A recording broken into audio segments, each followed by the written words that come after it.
وأحسن منك لم تر قط عيني وأجمل منك لم تلد النساء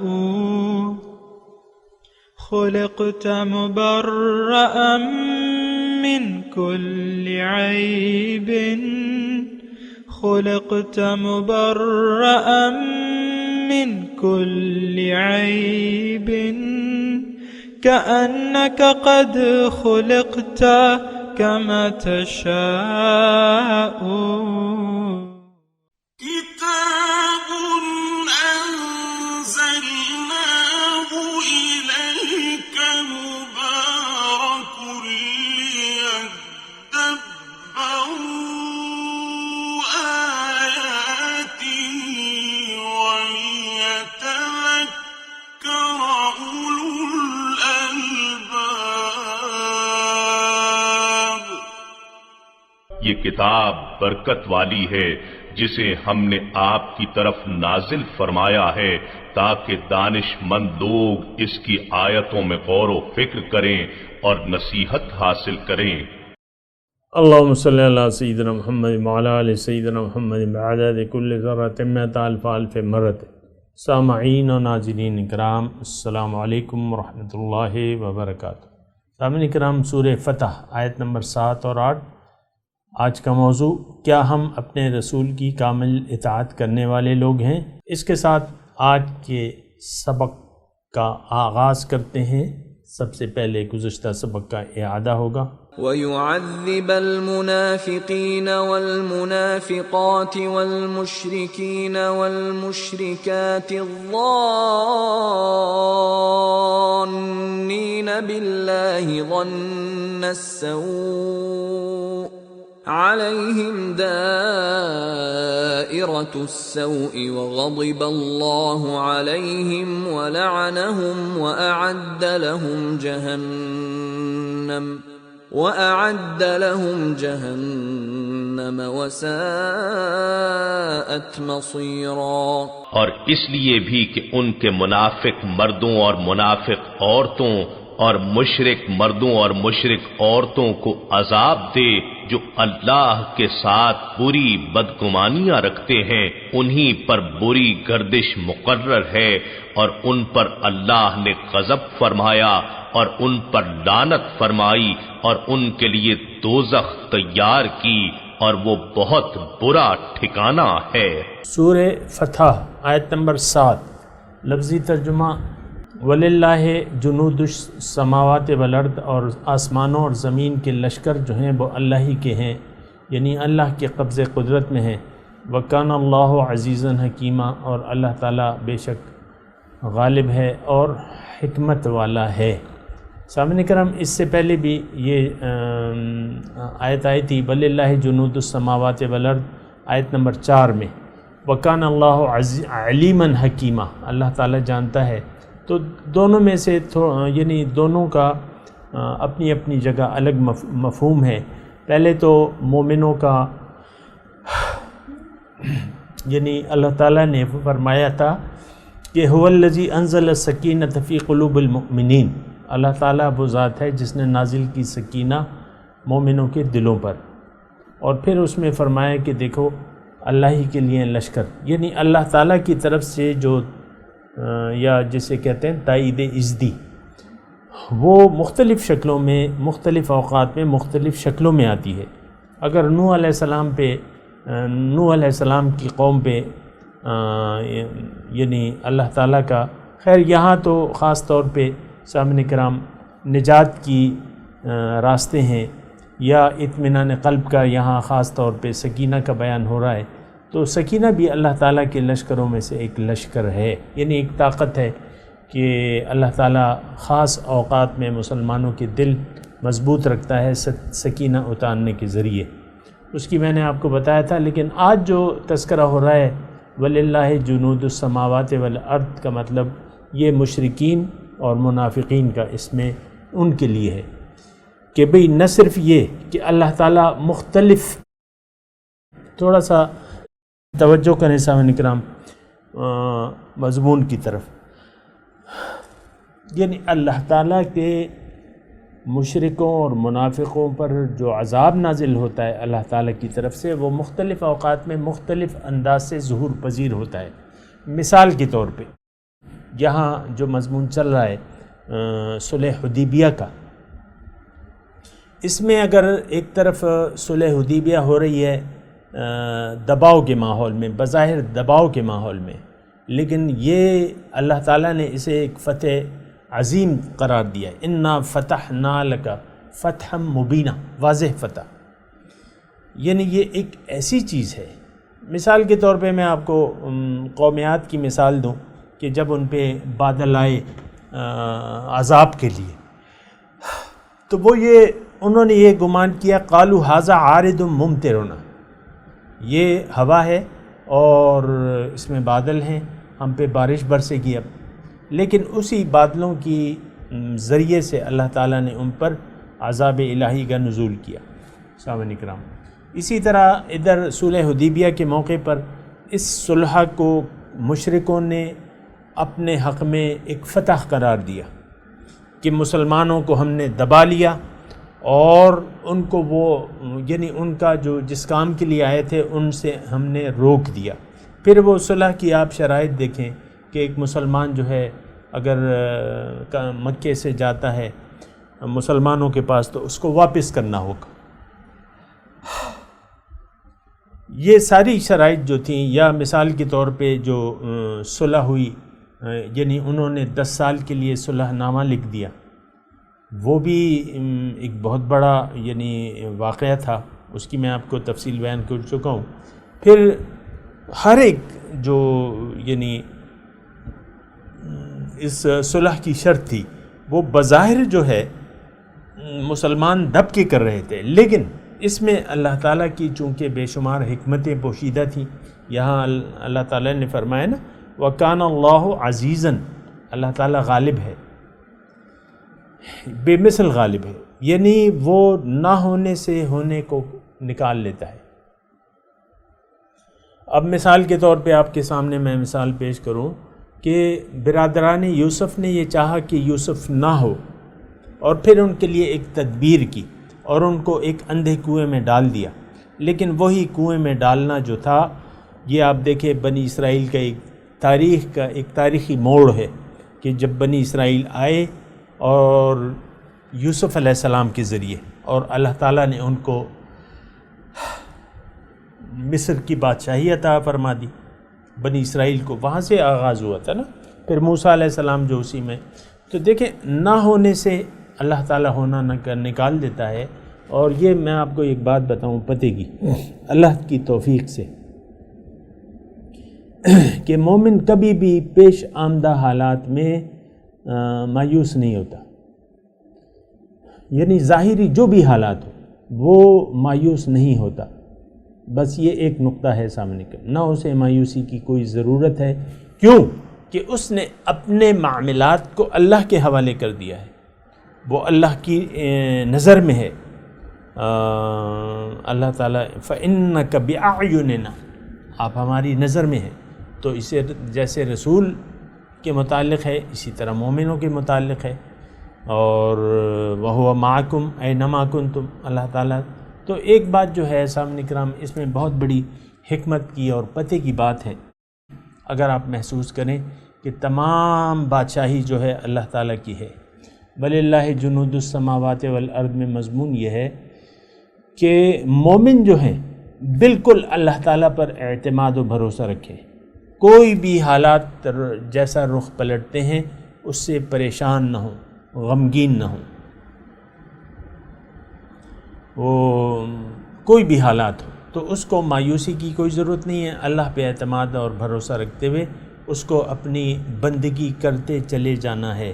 یہاں جو آیت آئی ہے سامعین کرام وَلِلَّهِ جُنُودُ السَّمَاوَاتِ وَالْأَرْضِ، یہاں خاص طور پہ مشرکین اور منافقین مخاطب ہیں کہ تمہاری کوئی چال جو ہے وہ کامیاب نہیں ہو سکتی، تمہاری ساری چالیں جو ہیں وہ الٹی ہوں گی۔ اگر مومنوں کی ایک جماعت موجود ہے، مومن موجود ہیں، تو مومن غالب ہوں گے۔ وَأَنْتُمُ الْأَعْلَوْنَ إِن كُنتُمْ، یعنی مومن جو ہے بہرحال غالب ہوتا ہے.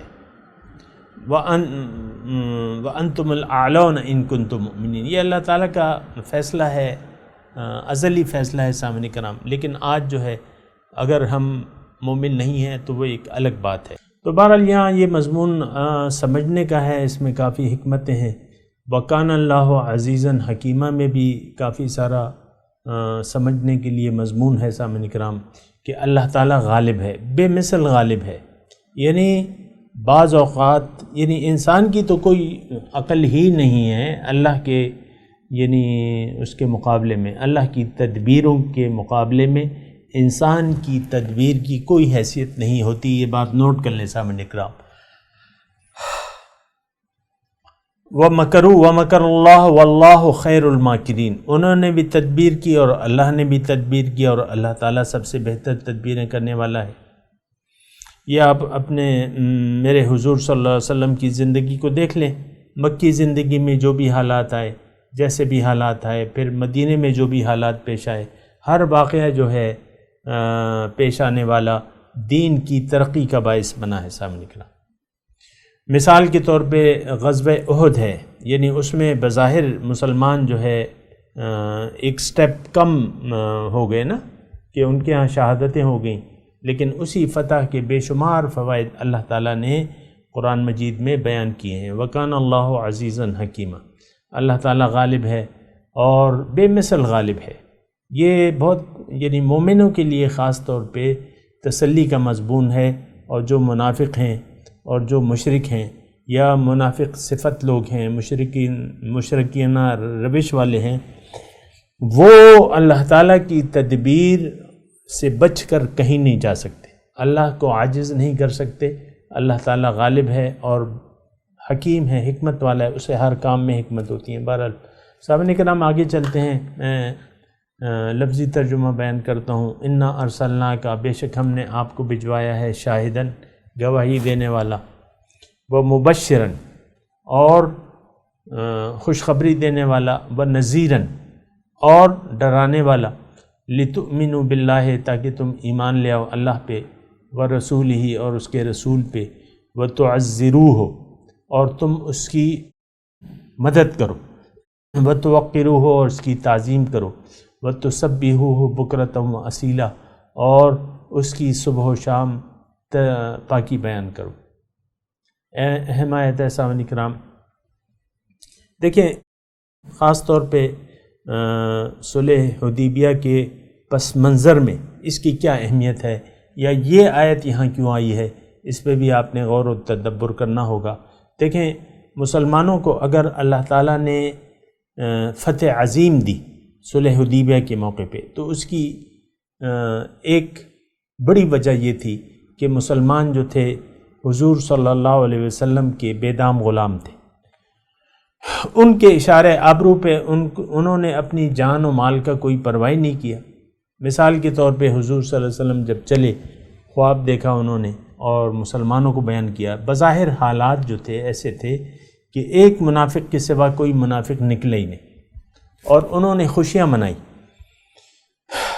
کہ اب جو ہے اب یہ لوٹ کر نہیں آئیں گے. آیت نمبر 12 میں ہے نا، بل ظننتم ان ينقلب الرسول والمؤمنون الى اهلهم ابدا وزين ذلك في قلوبكم وظننتم ظن السوء وكنتم قوما بورا. تم نے یہ خیال کیا کہ رسول اور مومن وہ لوٹ کر آئیں گے نہیں، بس وہاں گئے اور انہوں نے ختم کر دیا. یہ گمان تھا، یعنی یہ حالات تھے. کیونکہ منافق تو ظاہر کو دیکھتا ہے، وہ تو اس کی تو باطن پہ نظر نہیں ہوتی. جیسا کہ آپ کو میں نے بتایا تھا، غزوہ احزاب کے موقع پر منافقین کی چیخیں نکل گئیں اور ہمت ہار بیٹھے وہ غزوہ احزاب کے موقع پہ. لیکن اور یہی جو صلح حدیبیہ 6 ہجری کا ہے، وہ 5 ہجری کی تھی، یہ 6 ہجری کا ہے. مسلمان بغیر ہتھیار کے جا رہے ہیں، مکے جا رہے ہیں، جو ان کے خون کے پیاسے ہیں، وہاں کے جو مشرکین ہیں ان کے خون کے پیاسے ہیں، وہ تو کسی چیز کا لحاظ نہیں کرتے تھے. مسلمانوں کو انہوں نے روک رکھا تھا، 4-5 سالوں سے مسلمانوں کو روک رکھا تھا. عمرے وغیرہ کے لیے، نہیں آنے دیتے تھے۔ تو لیکن یہ ہوا کہ آج کا جو ابھی میں آیت پڑھوں، ان ارسلنا کا شاہدا و مبشرا، میں آپ کو یہ بیان کر رہا تھا کہ مسلمانوں کی فتح کی، یعنی مسلمانوں نے حضور صلی اللہ علیہ وسلم کی اطاعت میں جان لڑانے کو تیار ہو گئے، وہاں سے نکلتے وقت بھی، اور پھر یہاں آپ دیکھیں ابھی وہ آنے والا ہے ان الذین یبایعونک، جب حضرت عثمان کی شہادت کی افواہ پھیلی تو حضور صلی اللہ علیہ وسلم نے تمام ایک درخت کے نیچے صحابہ کرام کو بلایا، ان پہ ان بیعت دی کہ ہم میدان اب نہیں چھوڑیں گے، ہم لڑیں گے۔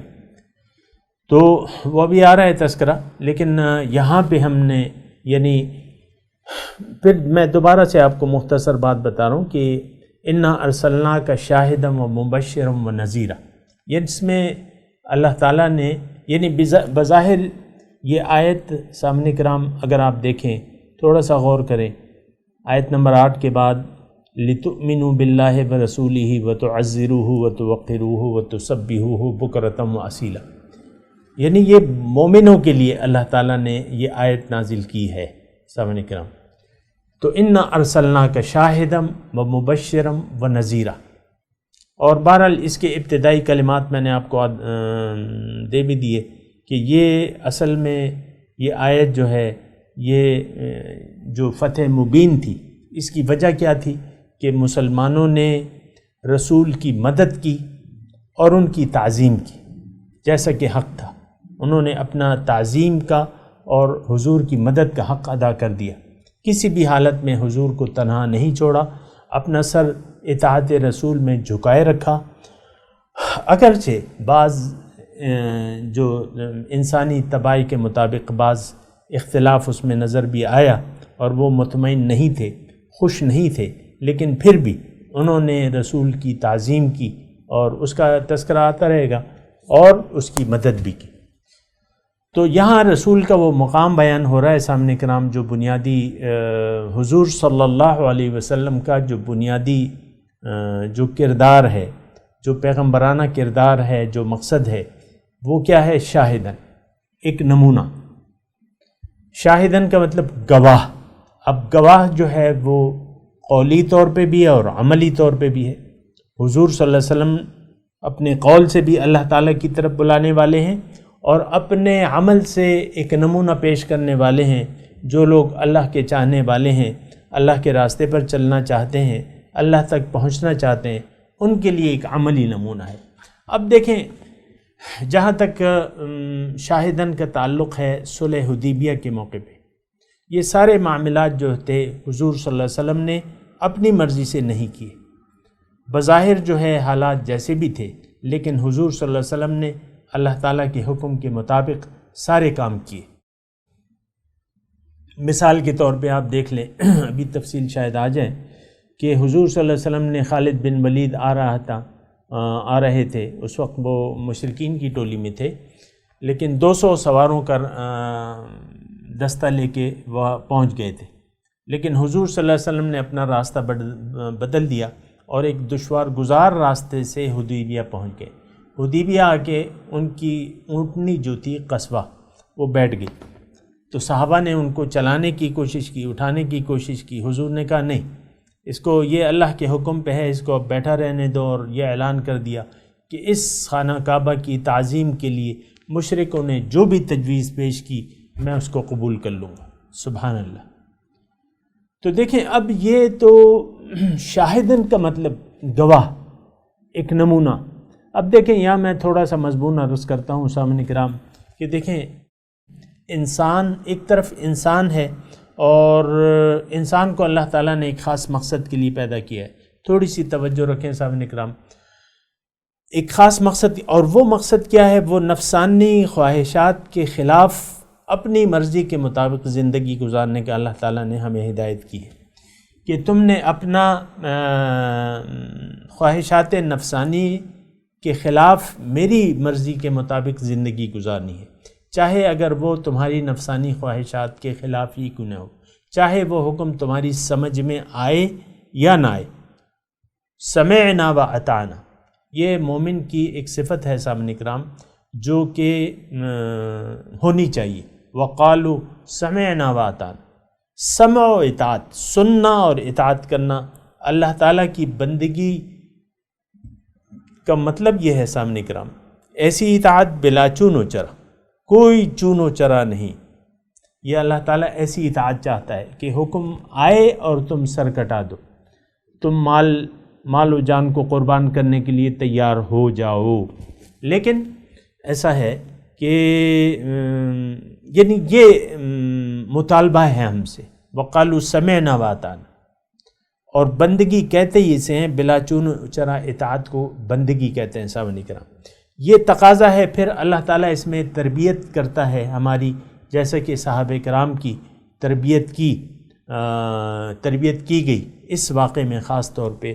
سامعین کرام، ویسے تو ہوتی رہتی تھی، لیکن خاص طور پہ یہاں ایسے نامساعد حالات پیش آئے مومنوں کو جو بظاہر عقل ان کو تسلیم کرنے کے لیے تیار نہیں تھی، لیکن یہاں ان کو یہ تربیت دی گئی کہ تم نے اللہ اور اس کے رسول کی بات کو سننا ہے اور ماننا ہے.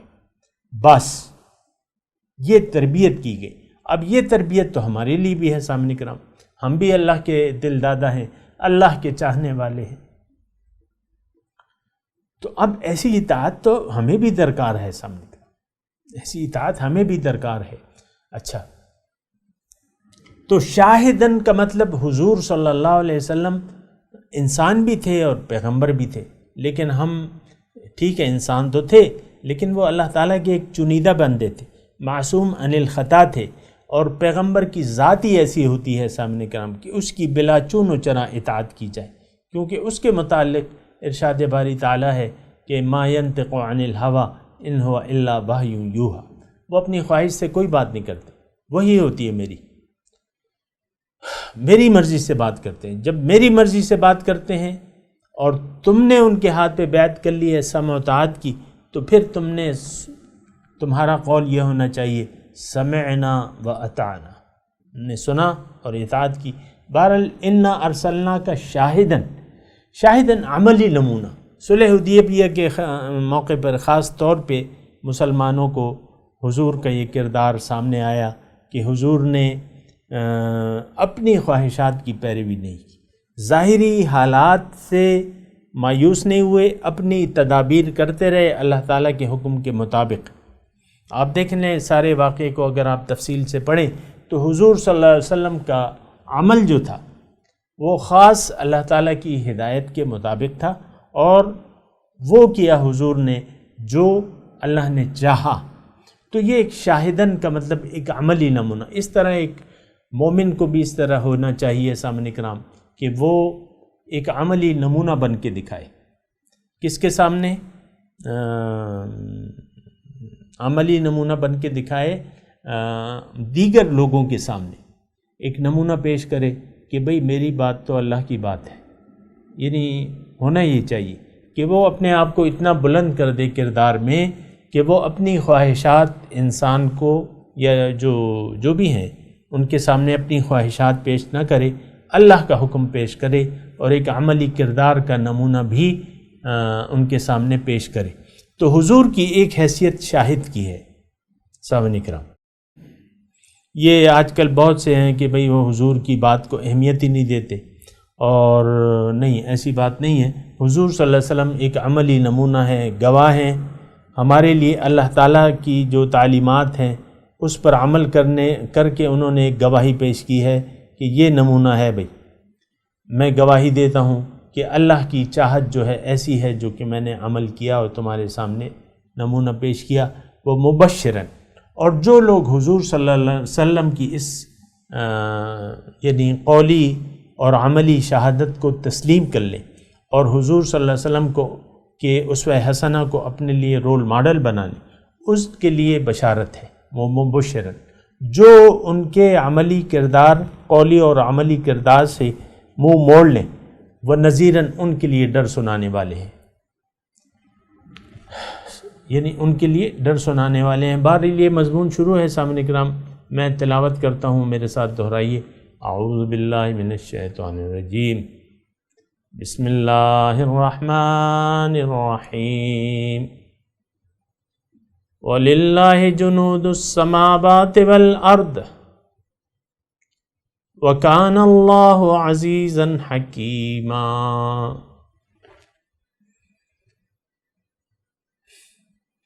إِنَّا أَرْسَلْنَاكَ شَاهِدًا وَمُبَشِّرًا وَنَذِيرًا۔ سامعین کرام، اب ان آیات کی ترجمہ سنا دیں۔ وَلِلَّهِ جُنُودُ السَّمَاوَاتِ وَالْأَرْضِ، اور اللہ ہی کے لیے ہے لشکر آسمانوں اور زمین کا۔ وَكَانَ اللَّهُ عَزِيزًا حَكِيمًا، اللہ تعالیٰ غالب ہے اور حکیم ہے۔ اِنَّا أَرْسَلْنَاكَ شَاهِدًا وَمُبَشِّرًا وَنَذِيرًا، بے شک ہم نے آپ کو بھجوایا ہے شاہدن، گواہ بنا کے، ومبشرن، خوشخبری دینے والا، ونذیرن، اور ڈرانے والا۔ اب ان آیت کی تلاوت اور ترجمہ۔ وَلِلَّهِ جُنُودُ السَّمَاوَاتِ وَالْأَرْضِ وَكَانَ اللَّهُ عَزِيزًا حَكِيمًا۔ To God belong the troops of the heavens and the earth. God is mighty and wise. إِنَّا أَرْسَلْنَاكَ شَاهِدًا وَمُبَشِّرًا وَنَذِيرًا۔ We sent you as a witness and a bearer of good news and a warner. سامعین کرام، اس کے ساتھ ہی آج کے درس کا وقت اختتام کو پہنچا۔ اگلے درس میں انشاءاللہ ملاقات ہوگی۔ وآخر دعوانا ان الحمد للہ رب العالمین، والسلام علیکم ورحمۃ اللہ وبرکاتہ۔